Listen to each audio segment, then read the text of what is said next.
Well, I thought about it long and hard, but I think the biggest thing that prompted me to seek office is protection of the permanent fund dividend program. I didn't see it happening, and I think we need a stronger voice in my district to ensure that it's enshrined in the Constitution.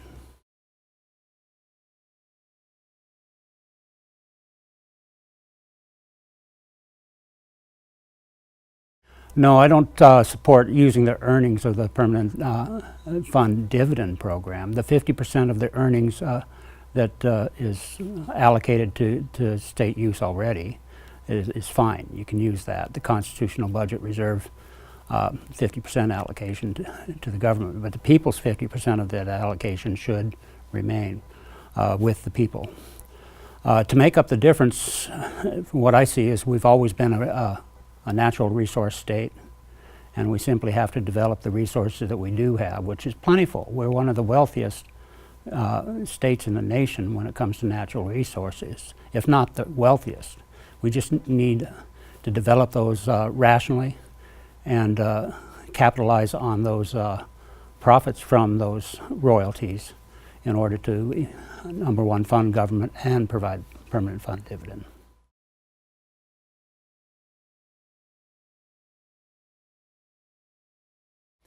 Well, I don't support any tax without a vote of the people. It's their money. I think they should have a say. That said, if it came down to a tax that I would prefer, I would prefer a tax that's voluntary. And the only one that I can see that's voluntary is a sales tax. It's controlled by the end user. So when the end user controls the tax, it's dependent on the economic activity, which government should be held responsible for their actions in either hurting or helping economic activity.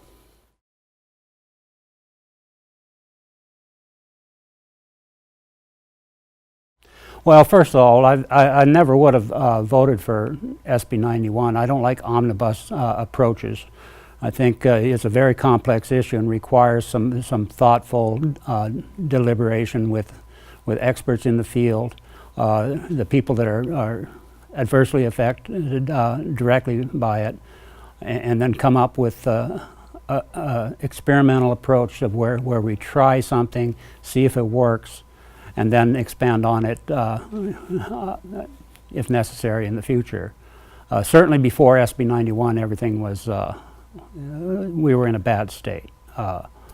That's what prompted the change in the first place. We've got the highest prison population of any state per capita in a country that's got the highest prison population of any country per capita in the world. So certainly we can do better than that. We need to provide opportunities for people once they leave prison to make sure that they just don't return to their own old ways. And certainly we have to address those programs.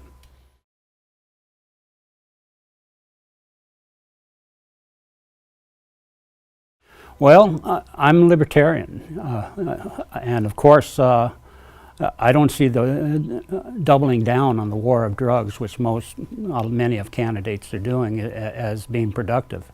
It actually has worsened the problem over the last 30 years that we've been cracking down on these drugs. We haven't seen any bang for our buck. So I think we need to focus on number one, not persecuting drug addicts, but helping them to lead productive lives away from drugs. Number two is we need to remove the profit margin from illegal drugs so the black market doesn't grow and it actually shrinks. And I think we can do that with the rational regulation of controlled substances, and certainly inside the prison system itself we need to reallocate some of that prison money to rehabilitation programs. Nobody should leave prison with a drug problem.